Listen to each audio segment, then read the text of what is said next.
बार प्रेम से बोलिए राधे राधे।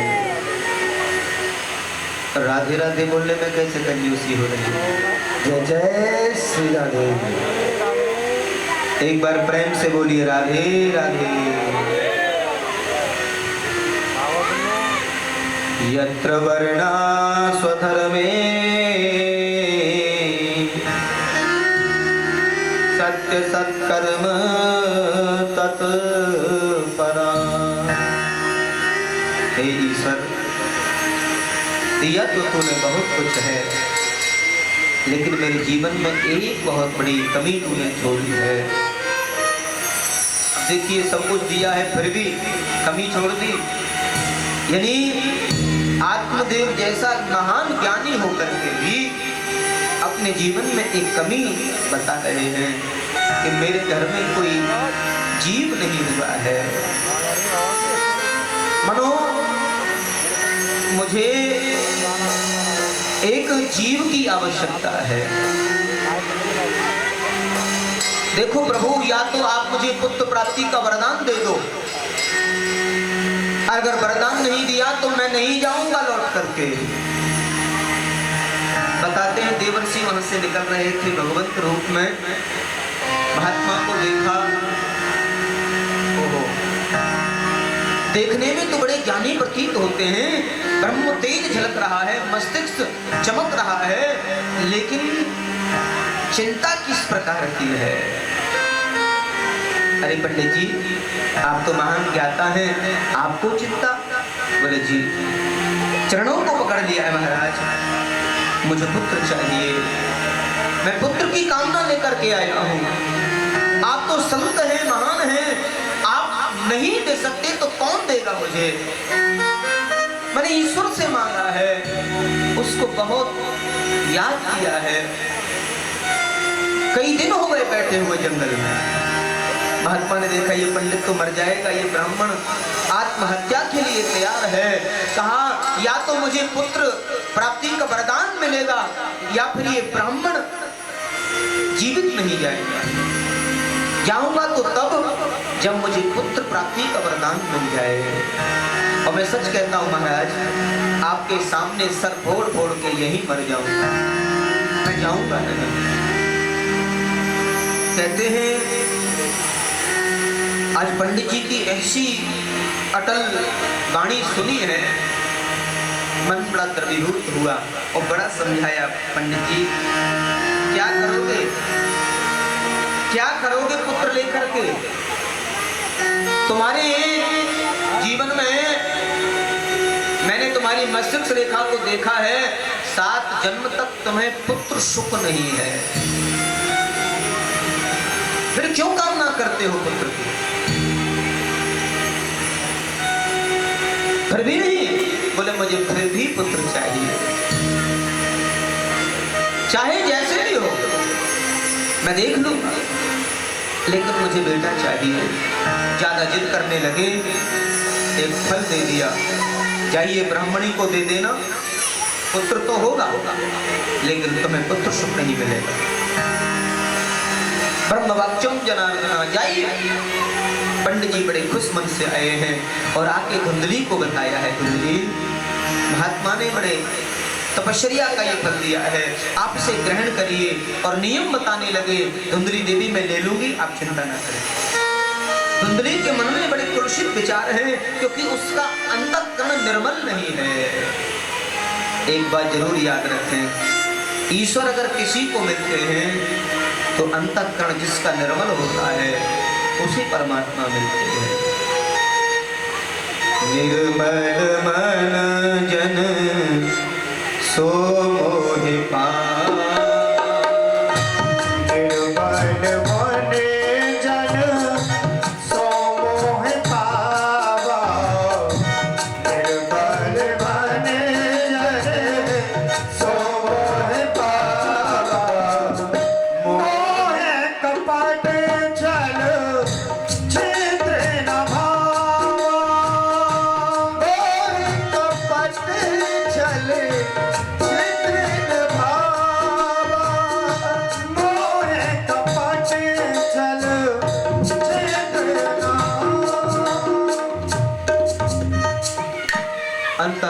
निर्मल बनाओ, और यही जीवन का सार है।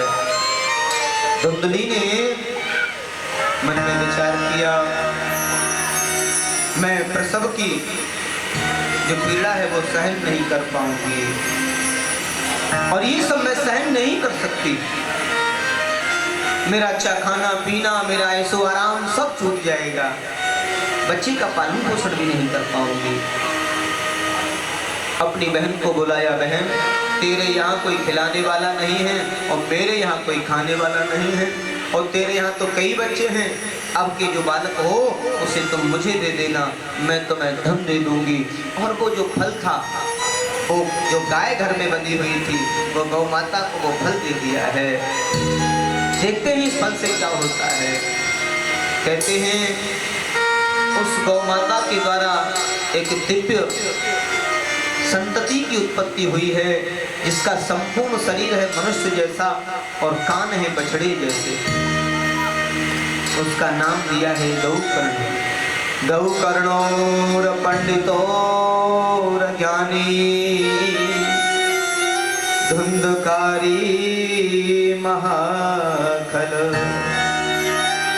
और बहन से लिया हुआ जो बालक है वो महान खल हो गया है, और इकलौता है सो बिगड़ने लगा है।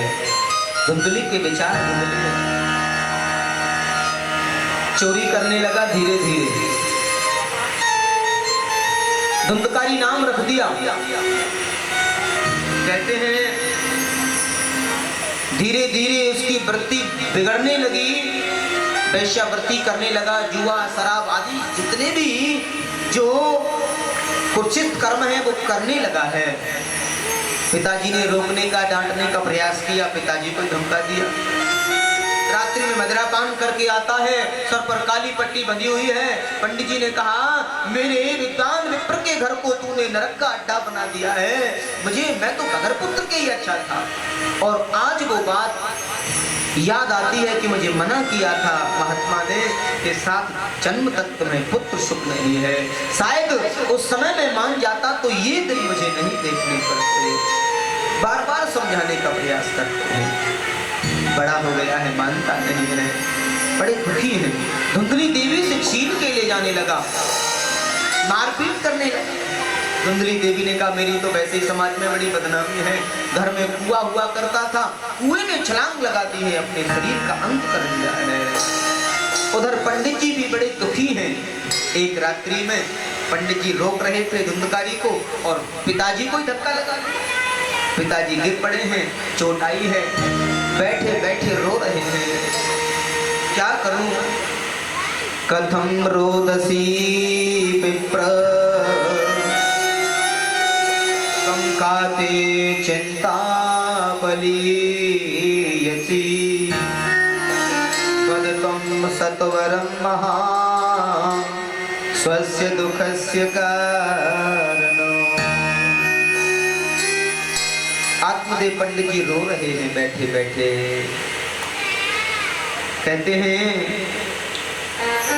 रात्रि में धुंधकारी के इस कुत्सित कर्म से पंडित जी रात्रि में रो रहे थे। किसे बताऊं, मैं तो महान ज्ञानी हूँ, लोगों को मार्गदर्शन देता हूँ, समाज के लोग मेरे से उत्तम मार्गदर्शन की अपेक्षा रखते हैं। मैं समाज को क्या कहूँगा और क्या वो मेरे लिए उद्धार सोचेंगे। मैं तो किसी से पूछ भी नहीं सकता। क्यों? क्योंकि मेरा निवास बहुत ऊंचा है, लेकिन मेरे पुत्र की जो करतूती है वो बहुत नीची है, किसी से कह भी नहीं सकता। और मन में ऐसे उद्धृत हो रहे हैं, मंचा ज्ञानम प्रजा रूपमो वलिष्ठा कर्मणो गति, तिरेकम तु समासाध्य तज संसार वासनो। ईश्वर मेरा ऐसा कौन सा कर्म बिगड़ गया जो आज मुझे ऐसा दिन देखना पड़ रहा है। रात्रि में अश्रुवृंद हो रहे थे आत्मदेव पंडित जी। उसी समय गौकर्ण जी महाराज का आगमन हो जाता है। आते ही पिताजी कहकर के पुकारा है, पिताजी प्रणाम किया है। पिताजी आप इतनी रात्रि को रो रहे हैं? हाँ बेटा, किसको कहूं अपना दुख, मैं तो किसी से कह भी नहीं सकता, क्योंकि मुझे पहले ही मना किया था मनीषियों ने। अब मेरा हृदय बड़ा दुखी है। आखिर ये संसार है क्या? मैंने जिसे पुत्र के रूप में मांगा वही मेरे लिए सबसे बड़ा कष्ट का कारण बना है। अनन्य ममता विष्णोर ममता, ममता प्रेम संगता, भाव सेव सांध्रात्मा, बुद्धि प्रेमानि गजते।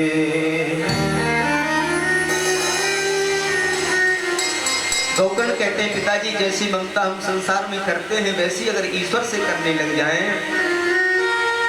गोविंद के चरणों से करने लग जाएं तो जीवन बदल जाता है। आत्मदेव जी कहते हैं, यही तो मेरी सबसे बड़ी भूल रही। शायद बेटा मैं अपनी भूल का प्रायश्चित कर रहा हूं। मेरी भूल का यही प्रायश्चित है, मेरे लिए यही दंड सबसे जरूरी है। कहा क्या कहूं और किससे कहूं? पंडित जी कहते हैं, किसी और विद्वान से जाके कहूंगा तो इन्हीं बातों को करेंगे। कैसे पागल हैं आप, तो सब कुछ जानने वाले हैं, फिर भी ऐसा सोच रहे हैं। वेदांत बकाना प्रारंभ कर देते हैं, लेकिन मेरे मन की जो बातें हैं वो कौन समझे। आज गौकर्ण जी महाराज बड़े भाव से कहते हैं, पिताजी कोई किसी का इस संसार में नहीं है, न जीव साथ में कुछ लाया है न साथ में ले जाता है। अकेला आया है और अकेला ही चला जाता है। चल रे हंसा मरे लोग, यहाँ कोई नहीं तेरा है। जग वालों का हुआ अंधेरा, अपना हुआ सवेरा है। क्या भरोसा है, क्या भरोसा है इस जिंदगी का, साथ देते नहीं किसी का।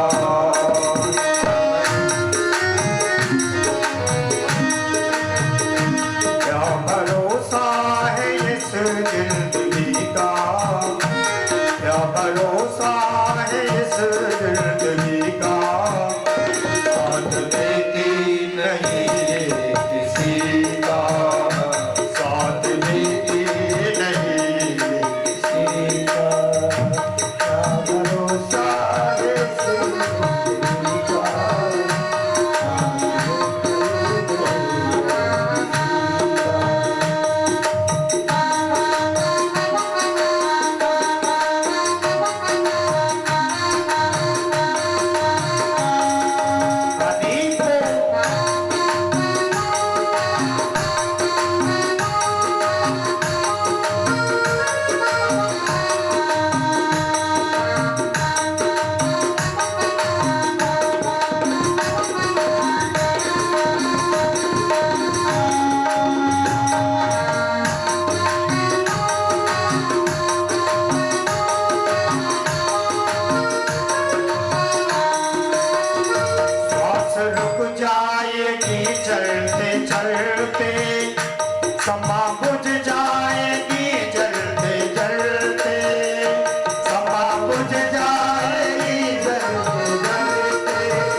रहेगी, दास्तां अपनी दुनिया कहेगी, दास्तां अपनी दुनिया कहेगी, दास्तां अपनी दुनिया कहेगी। हम रहे ना मोहब्बत रहेगी, दास्तां अपनी दुनिया कहेगी, अभी भी दास्तां अपनी दुनिया कहेगी, कहेगी दास्तां अपनी दुनिया कहेगी। नाम रह जाएगा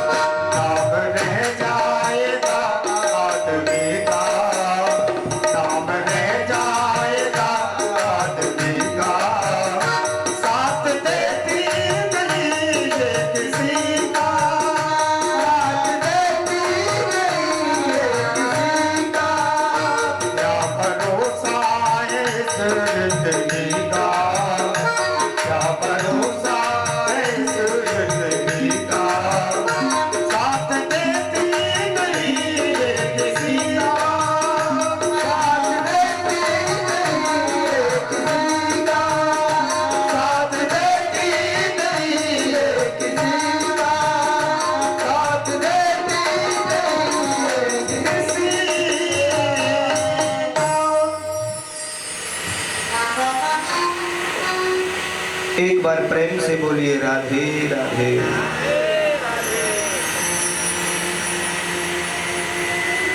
चल रे हंसा अमर लो, यह कोई नहीं तेरा है, जग वालों का हुआ अंधेरा, अपना हुआ सवेरा है। देहि संसिता मरुधुरे अभिमति त्यजम। पिताजी, सबसे पहले हमें ये जानना होगा, एक बात हमें अवश्य ही समझनी होगी कि हमारा जो देह अभिमान है, देहे असंसिताम मांस रुधिरे, ये जो खाल मांस रुधिर आदि से बना हुआ जो ये देही जो शरीर है, ये मेरा है, ये हमें त्यागना होगा, क्योंकि ये मेरा हो नहीं सकता। और शरीर के प्रति जो देह अभिमान हमारे अंदर है, इसे बिल्कुल त्यागना होगा। मैं शरीर हूं ऐसा मानना छोड़ना होगा। शरीर को चाहे पंडित जी बोलो, चाहे सेठ जी बोलो, चाहे चौधरी साहब बोलो, चाहे जो भी बोलो, लेकिन शरीर की 3 गति होती है। शरीर की 3 गति होती हैं। उन देहाभिमानियों को ये जानना चाहिए। बोले जला दोगे तो एक मुट्ठी राख बन जाएगी, फेंक दोगे तो गीदड़ आदि खा जाएंगे, और जमीन में गाड़ दोगे तो कीड़े मकोड़े बन जाएंगे। तीसरी कोई गति हो नहीं सकती। कहते हैं पंच तत्व का ये शरीर पिताजी मालूम है कहां चला जाता है। जब कोई चला जाता है तो पिताजी आपने प्राय लोगों को शिक्षाएं दी है, अरे वो तो पंच तत्व में विलीन हो गए। जीव उन 5 तत्वों में विलीन हो जाता है, मनो दर्शन जैसे हो जाते हैं, मनो स्वप्नवत ऐसा होता है कि हमने ऐसा देखा और जाने के बाद कोई लौट करके आता नहीं। अगर कोई आता हो तो पिताजी आपके माता पिता चले गए, उन्होंने आज तक कोई खबर दी कि बेटा हम सुख से हैं या दुख से हैं, या आने वाला कोई सूचना देता हो कि हम आ रहे हैं पिताजी हमारे लिए व्यवस्था करके रखना। जिसे आप अपना पुत्र कहते हो, उस पुत्र ने आने से पूर्व कोई सूचना दी। पिताजी न आने वाले की कोई सूचना होती है, न जाने वाले की कोई सूचना होती है।